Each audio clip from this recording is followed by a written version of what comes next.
can I go a totally different direction Go with this? anywhere you want to go, because callers are waiting, by the way. This is a question that I think that you're qualified to answer. I'd appreciate an answer. This has to do with mathematics, religion, evolution. The great American scholar, philosopher that we talked about earlier by the name of Joe Rogan had a bit. Back in 2009, he did a stand-up comedy. You know Joe Rogan?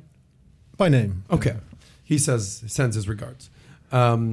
He had a bit or a stand-up special called Talking Monkeys in Space, where he's having a conversation, right? You got the title. He's having a conversation with a guy about his faith. And the guy's like, I came from Jesus, bro. Like, straight up, I'm from Jesus. I have faith. I came from Jesus. And Joe goes, how do you know so much? Aren't you like 30? Like, how do you know so much? Who do you know? And Joe Rogan basically says, look, you know what I do? I don't know everything, but there's I like to memorize shit that a lot of smart people have come up with. And I basically just kind of read what they've already kind of put together, and I just kind of regurgitate that. And one of the things that they found is something called the human genome. You familiar with this concept, the human genome? So basically he says what they found in the human genome is that we, us humans, are 96% chimpanzee. 96% chimpanzee. This is his bit. And he says, and sort of jokingly now, if I gave you a sandwich and it was 96% shit and 4% ham, are you willing to call that a ham sandwich?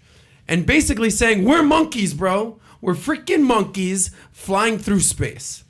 And he basically saying that that's the evolution right there. You're a mathematician. Is Joe Rogan right here? And please refute him if he's wrong. There were so many vivid voices emerging just now. I'm not quite sure who's saying what. The doctrine that... Did we come from monkeys? Are we 96% chimpanzee? I mean, is there an evolutionary path from our simian ancestors to you? Yeah, of course there is. Nobody doubts that.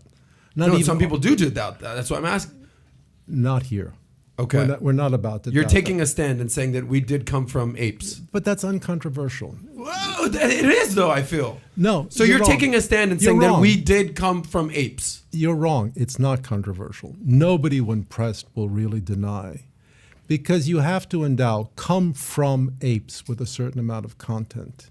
If you mean come from apes by a process of random variation and natural selection, I'll say, wait a second, I don't think that's quite accurate. If you mean to say there's overwhelming evidence that there are evolutionary transitions, we can walk the human line back and actually see the patterns emerging from both the fossil record and the paleontological record.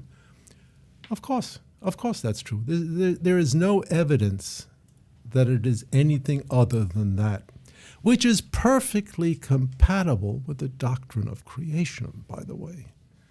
How's that? Because that seems incompatible. No. Evolution and creationism, I thought that's on different ends of the spectrum. It depends what you mean by evolution. If you mean you can trace your ancestors back, and sooner or later you will run into something that looks markedly unlike you, but in a certain way resembles you, sure, that's uncontroversial. You can do it genetically, you can do it in terms of the fossil record.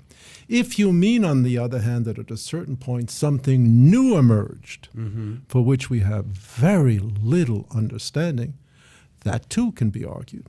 For example, although there is a striking sequence similarity, it's certainly not 98%, it's somewhere in the 80s. And there are a lot of questions about how those sequences are mapped one to the other. Don't forget, until very recently, we did not have a complete human genome.